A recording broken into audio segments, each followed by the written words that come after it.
दोस्तों, जीवन में अक्सर हम अपनी असफलताओं के लिए किस्मत को दोष देते हैं।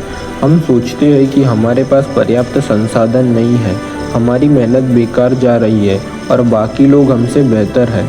लेकिन क्या कभी हमने यह सोचा है कि हमारी असली समस्या हमारी सोच है और हमारे कर्म है।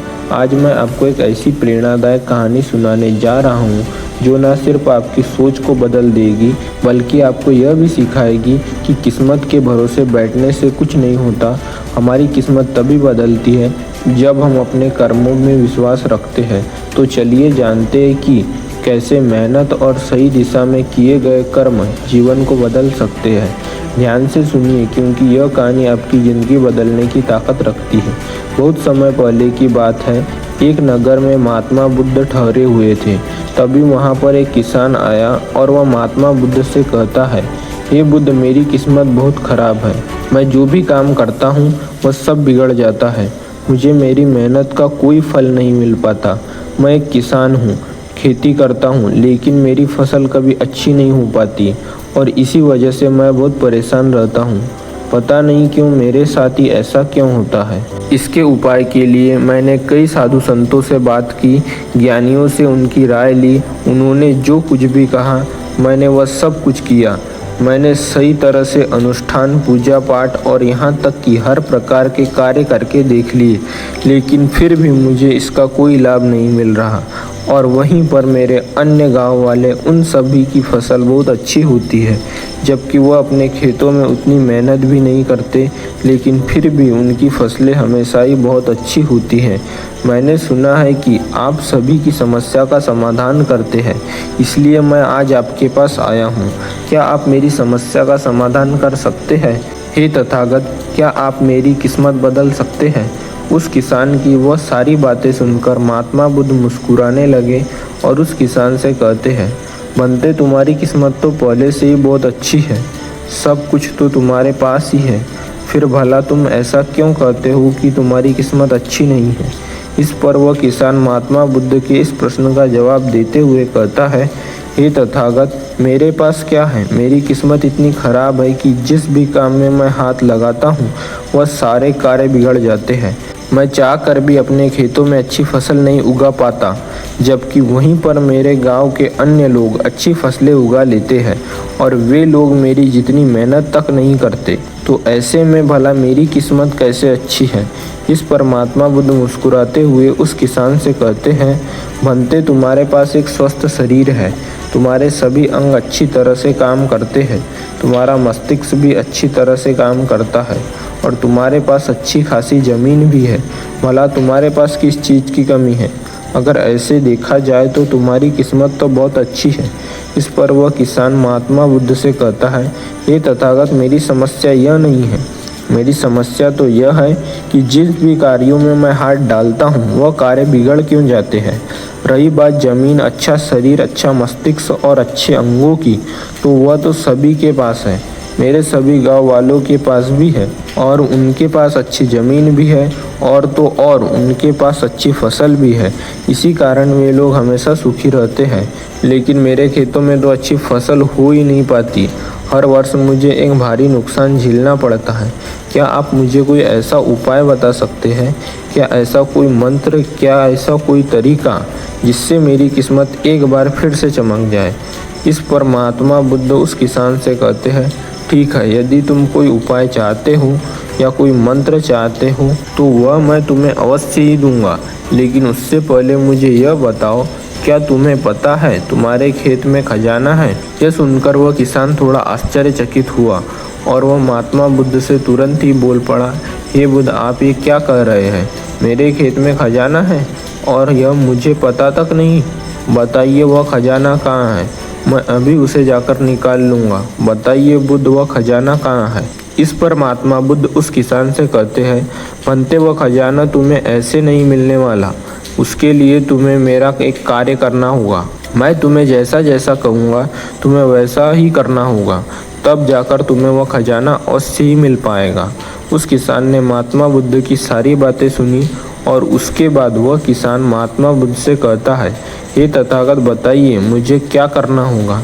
आप जैसा कहेंगे मैं वैसा करने के लिए तैयार हूँ, लेकिन मुझे बता दीजिए कि आखिर वह खजाना मेरे खेत में कहाँ पर है। इस पर महात्मा बुद्ध उस किसान से कहते हैं, बनते अपने खेतों में जाओ और अपने खेतों की खुदाई करके एक मिट्टी टोकरी भरकर मेरे पास लाओ। वह किसान तुरंत ही महात्मा बुद्ध की बात मान लेता है और वह भागा भागा अपने खेत में जाता है और जल्दी जल्दी एक टोकरी मिट्टी भरकर वह वापस महात्मा बुद्ध के पास पहुंचता है। उस मिट्टी को देखने के बाद महात्मा बुद्ध उस किसान से कहते हैं, ठीक है, अब मेरी बात ध्यान से सुनो। अब से 1 महीने बाद अपने खेत की खुदाई करना और जब तुम पूरा खेत खोद दोगे तो उसमें से एक टुकड़ी मिट्टी फिर से मेरे पास लेकर आना। महात्मा बुद्ध के मुख से यह बात सुनकर वह किसान कुछ देर के लिए सोच में पड़ गया।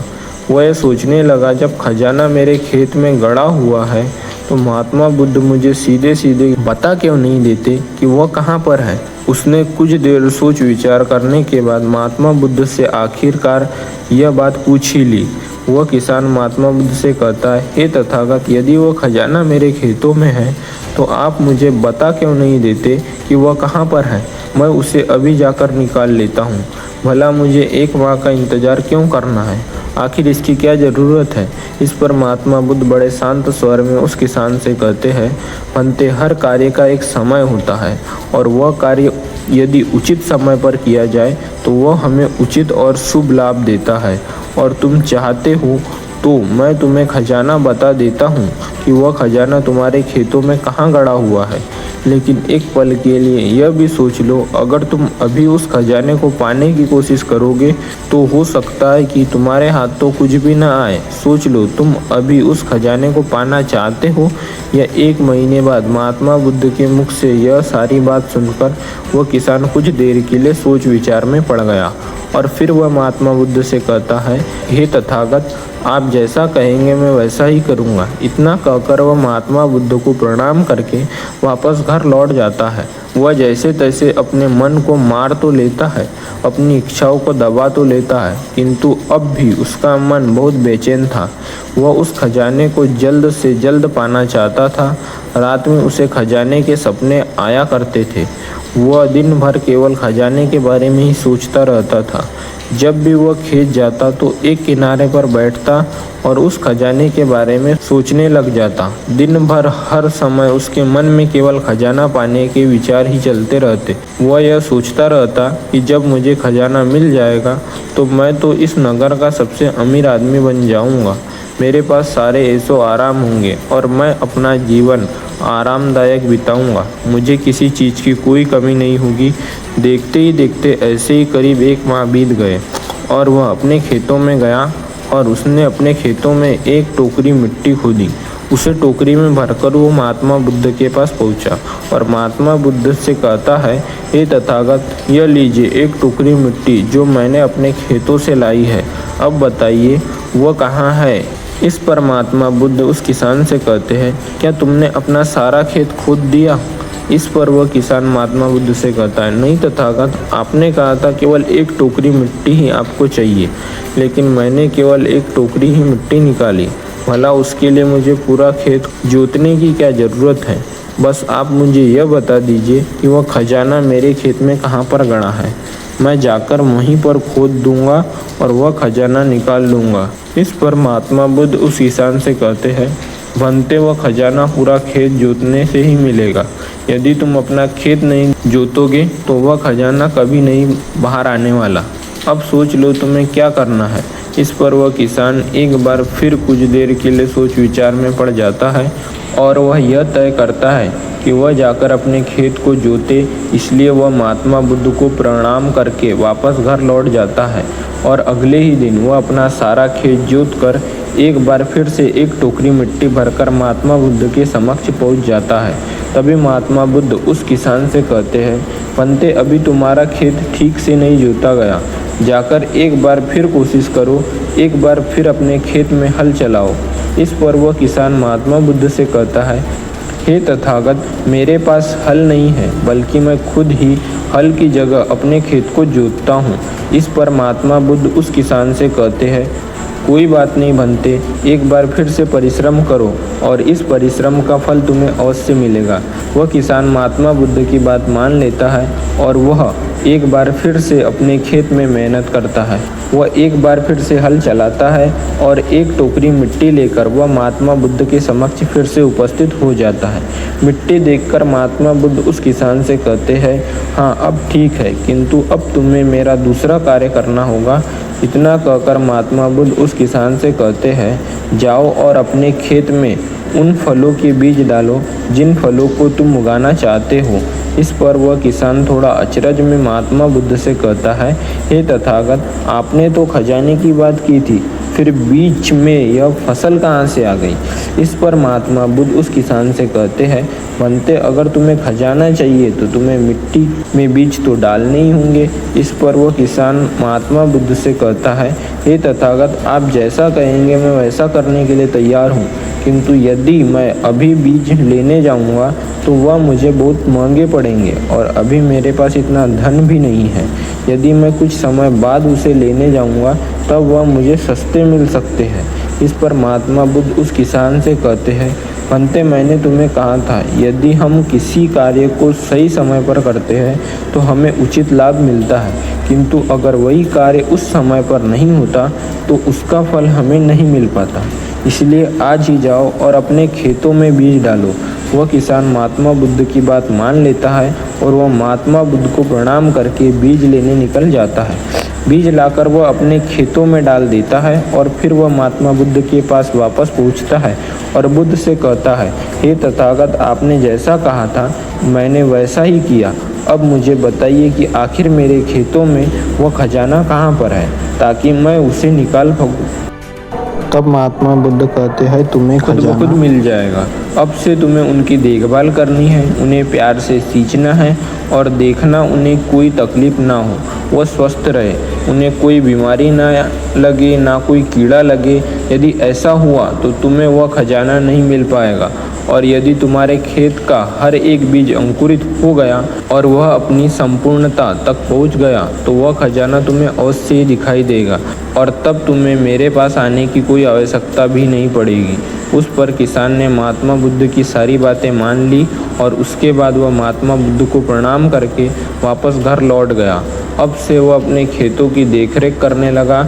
उस किसान ने अपने खेतों पर पूरा ध्यान दिया, किंतु अब भी उसे सपनों में वह खजाना ही नज़र आता था और वह मन ही मन सोचता कि बस एक बार यह फसल पूरी तरह से स्वस्थ हो जाए तो वह खजाना भी मुझे मिल ही जाएगा। उसी सोच के साथ वह उन फसलों की देखरेख में दिन रात लगा रहता। उसने अपनी फसलों पर किसी प्रकार की कोई विपदा नहीं आने दी और देखते ही देखते वह दिन भी आ गया जब उसकी फसल उसके खेत में लहला रही थी। तभी उसे महात्मा बुद्ध की बात याद आई। महात्मा बुद्ध ने कहा था कि जब तुम्हारी फसलें तैयार हो जाएंगी तो तुम्हें तुम्हारा खजाना भी मिल जाएगा। वह बात याद आते ही उस किसान की आंखों में आंसू आ गए। जो खजाना उसके खेतों की ज़मीन में हुआ था वह बाहर आ चुका था। उसके जैसी फसल उसके गांव में किसी की नहीं हुई थी। उसकी फसल में उसके सभी कर्ज भी पूरे होने लगे थे और सभी गांव वाले उसकी मेहनत को देखकर बहुत खुश थे और उस किसान की तारीफ कर रहे थे। लेकिन तभी उस किसान को महात्मा बुद्ध की बात याद आ गई और वह खुद को महात्मा बुद्ध के समक्ष पहुंचने से नहीं रोक पाया। वह तुरंत ही महात्मा बुद्ध के चरणों में जा गिरा और उनसे कहने लगा, हे तथागत, आपने जो खजाना मुझे बताया था वो मुझे मिल गया, लेकिन मुझे यह बात नहीं पता चल रही है कि वह खजाना मुझे पहले क्यों नहीं मिला।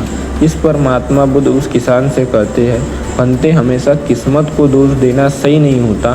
पहले तुम अपनी किस्मत को सही करने में लगे हुए थे, लेकिन तुम यह भूल रहे थे कि तुम्हारी किस्मत तो पहले से ही सही थी। तुम सही काम नहीं कर पा रहे थे। तुम चाहते थे कि तुम्हारे कर्म किए बिना ही तुम्हारी फसल सबसे उत्तम हो, लेकिन उसी वक्त मैंने तुम्हें खजाने का लालच दिया और खजाने के लालच में ही सही, लेकिन जब तुमने सही समय पर सही काम किया तो तुम्हें सही फसल भी मिली और जो तुम्हारे पास सबसे उत्तम बीज है जो तुम्हारे पास असली खजाना है वह तुम्हारा शरीर ही है। इस शरीर के माध्यम से ही हम इस दुनिया में जो चाहे वो पा सकते हैं। लेकिन यहाँ पर तो हर कोई अपनी किस्मत का रोना रोने में लगा हुआ है, यहाँ तक कि उन्हें अपने कर्मों पर विश्वास ही नहीं है। तो ऐसे लोग भला अपने लक्ष्य तक कैसे पहुँच सकते हैं? इस पर वह किसान महात्मा बुद्ध से प्रश्न करते हुए कहता है, हे तथागत, तो क्या किस्मत जैसी कोई चीज़ नहीं होती? इस पर महात्मा बुद्ध मुस्कुराने लगे और उस किसान से कहते हैं, पंते, किस्मत क्या है? किस्मत हमारे ही सत्कर्म है और यह सत्कर्म ही हमें ऊर्जा और शक्ति प्रदान करते हैं ताकि हम सही दिशा में कार्य कर सकें और इन कार्यों से ही हम अपने जीवन में लक्ष्य को प्राप्त भी कर सकते हैं। महात्मा बुद्ध के मुख से यह उपदेश सुनकर वह किसान महात्मा बुद्ध के चरणों में जा गिरा और उनसे कहने लगा, हे तथागत, मुझे आज पता चल गया कि मेरी किस्मत खराब नहीं थी, मेरे तो कर्म ही खराब थे। किंतु मैं आज आपको वचन देता हूँ कि आज से मैं अपनी किस्मत को कभी खराब नहीं कहूँगा, अपने कर्मों को सुधार और सभी कार्य सही समय पर करूँगा। इतना कहकर वह किसान महात्मा बुद्ध को प्रणाम करके वापस घर लौट गया। दोस्तों, हम में से भी अधिकांश लोग यही करते हैं। वे लोग हमेशा अपनी किस्मत को दोष देते रहते हैं, लेकिन वह कभी भी अपने कर्मों पर ध्यान नहीं देते। वह यह नहीं सोचते कि क्या उन्होंने अपने लक्ष्य को पाने के लिए जो कर्म करने चाहिए थे वह कर्म किए, या कहीं उनमें कोई कमी तो नहीं रह गई, और उसमें कोई कमी थी तो क्या उस कमी को दूर करके उस लक्ष्य को प्राप्त किया जा सकता था। और यह सब हम तब सोच पाएंगे जब हम अपनी किस्मत को दोष देना बंद कर देंगे। लेकिन हम तो अपने आप को सही और अपने किस्मत को गलत ठहराना चाहते हैं। इस दुनिया में ऐसे कई सारे लोग हैं जो अपने कर्म पर ध्यान देते हैं। वह अपने कर्म को कभी नहीं छोड़ते, भले ही वो अपने लक्ष्य तक पहुंच पाने में असफल हो जाए, लेकिन फिर भी वो अपने कर्म पर विश्वास रखते हैं। और जो लोग अपने कर्म पर विश्वास रखते हैं वह लोग कभी यह नहीं कहते कि उनकी तो किस्मत ही खराब थी, बल्कि वह दोबारा फिर से एक बार पूरी शक्ति के साथ उस लक्ष्य को पाने की कोशिश करते हैं। और यह कोशिश वह तब तक करते हैं जब तक कि उन्हें अपना लक्ष्य नहीं मिल जाता। इसीलिए जो भी तुम्हारा लक्ष्य है उसे पाने के लिए लगातार निरंतर प्रयास करते रहो, तभी तुम अपने लक्ष्य तक पहुंच सकते हो। अगर तुम आलस करोगे, काम को टालोगे, सही दिशा में सही समय पर मेहनत नहीं करोगे तो तुम्हें कोई भी परिणाम नहीं मिलेंगे। इसलिए जो भी तुम्हारा लक्ष्य है उसको पाने के लिए निरंतर प्रयास करते रहो। अगर इस कहानी से सच में कुछ वैल्यू मिली हो तो इसको लाइक ज़रूर कर देना, और ऐसी ही नॉलेजेबल स्टोरी के लिए चैनल को सब्सक्राइब कर देना, क्योंकि इस चैनल पर डलने वाला कंटेंट आपकी सोच और ज़िंदगी दोनों बदल के रख सकता है।